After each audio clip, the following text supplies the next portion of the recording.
wait. Feels a little different, doesn't it, Oz? No cuffs, no guards, nothing to hold me back.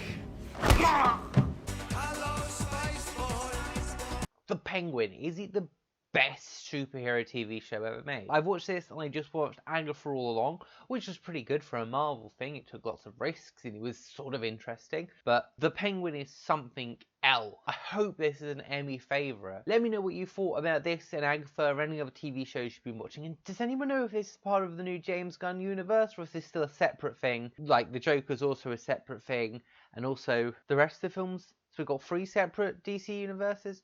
I don't know. That sounds like something we're figuring out later. This is the Sopranos of superhero shows. He betrayed me, the daughter of the Falcone Don, and he got rewarded for it. And now here we are. Both of us suffering at the hands of that same man. Which is probably giving it too much praise. But also, there aren't that many good superhero TV shows. Even in the films, we've had superhero comedies. I've mastered the ability of standing so incredibly still that I've become invisible to the eye. Superhero horrors.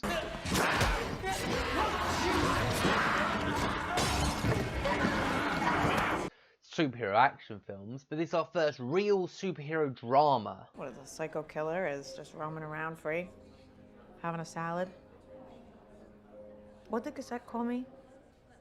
The Hangman? Not that we haven't seen it before in like Logan, but the format of the show makes it more serious than any of the other superhero television shows. It plays like real television. There are episodes that are in order. It doesn't feel like a film that's had its length extended. So listen, the smart play here is to kill you and stuff you in the trunk with Stinky over there. Be done with the bulkies. No. It doesn't. We don't have to take that. It's a goddamn fact, Vic. It just is. And going back to Sopranos, they do take a lot of inspiration from that. But that's a good thing. That show was phenomenal. Let's not be rash here. All right, these gentlemen know we got a score we need to settle. It's not what we expect from a superhero TV show. It's not our traditional superhero narrative of the good guy saves the day by fighting a CGI copy of himself.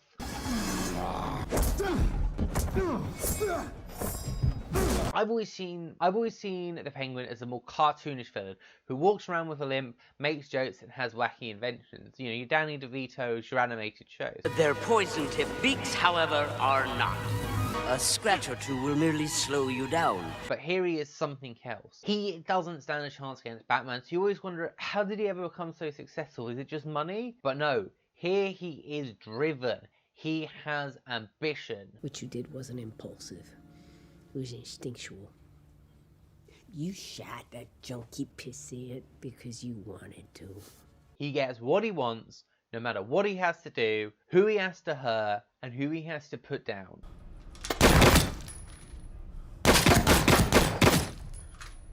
Huh? I got you!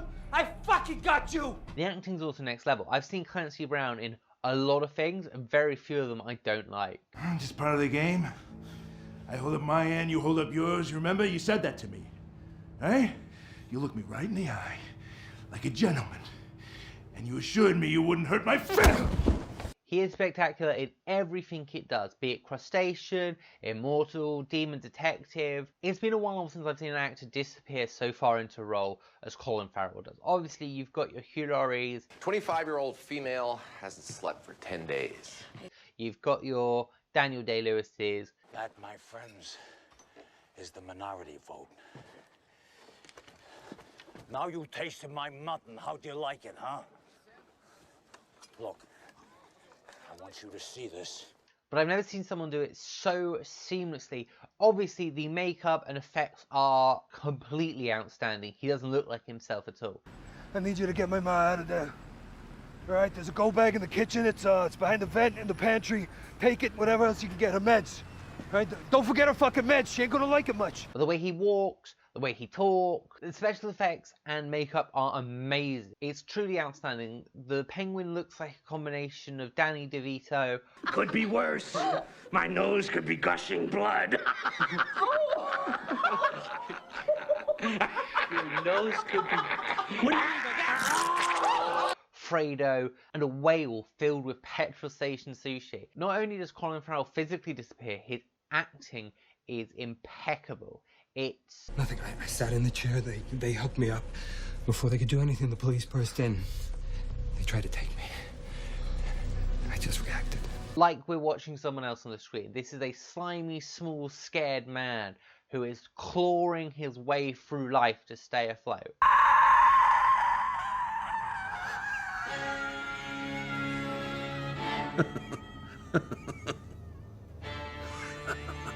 So if this is the start of the James Gunn universe, I am all for it. The standout is Kristen Miletti. Her performance as Sophia Falcone is chilling.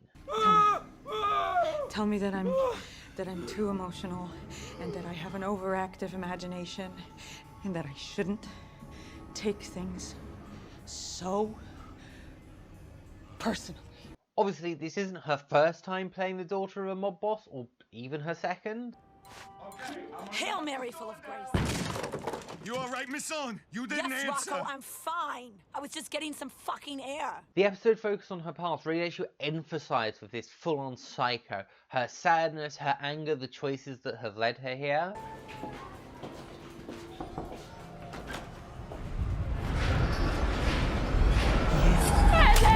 Sophia Falcone was also a character I'd only ever heard in passing when talking to comic people. I wouldn't be surprised now from this performance if we see a lot more of her in comics in the future. The show itself is more of a character study of the Penguin. This place is temporary. Oh my god. I just gotta figure out my next move. Yep. My boy. With such big dreams. Obviously, we have some bits of our other characters, and I might get into spoilers a bit from here on out, but it's his ambition to crawl to the top of the scum pile that is Gotham. He is the underdog we want to root for. Oh, Oswald Cobb. Remember him? What a guy. What a little bitch. So if we do see a continuation of Batman in this universe, it'd be very interesting because obviously he's the rich billionaire. We've just had a thing of the low-life, poor scumbag. And it feels so real. Everybody wants to get to this station in life, but most people don't have the drive. And it's the most disfigured, horrible man in Gotham who's going to do it. You know, Oz, people underestimate you, but not me. I've always known you were capable of more. The show has just no shortage of surprises with which main characters can drop, and it's only 8 episodes. They've got no one they need to bring back in the future. Maybe Colin Farrell, but I don't think he's going to want to get in that makeup. Maybe Sophia Falcone, but I can't see her living through the final episode. Like your mom and your dad, everyone in our family. They were bad people who deserved it. And I am glad that they're gone. Especially with episode 7, which just blew away so much. I was left with my skin crawling at parts. The start of the 7th episode, which I'm not going to spoil, was one of the most traumatic ones I've ever seen on a TV show. Maybe a few other shows that have something to offer as bad as that, but truly, it does something that most TV shows are quite afraid of doing. Directly in spoilers now, sort of the suspense, the twists and turns the show has to offer, how quickly someone's decisions can end up bad on them. We see Sophia murdering her whole family with a gas leak. First, I'd like to address the elephant in the room. I gassed the family. I maybe figured out 5 minutes before it happened. Her time spent in Arkham Asylum and how you can see how much this influenced everything she's done since. End it. End it. End it. End it. End it. The classic TV things of suspense, keeping the audience asking questions and wanting to find out what happens next. Simple as, what's in the box? Who's in the box? What's in the box? It was a TV show written to be a TV show. Though I did find out that Lauren LaFranc has in fact written other superhero TV shows. As you all know, a Hydra facility was destroyed yesterday. Hydra told you that it was an act of terrorism. Under a different comic at a different time. And she's certainly improved since Agents of S.H.I.E.L.D. I'm going to do something maybe a little bit absurd here and compare it to Logan. So we just kept on running away from it. I think I finally understand you. The Logan. Logan is a treasure trove for Marvel fans. Easily one of the best films ever made by that company. But I think this show might have that same level of prestige, and it might even appeal to a wider audience a lot more. It's picked up by HBO.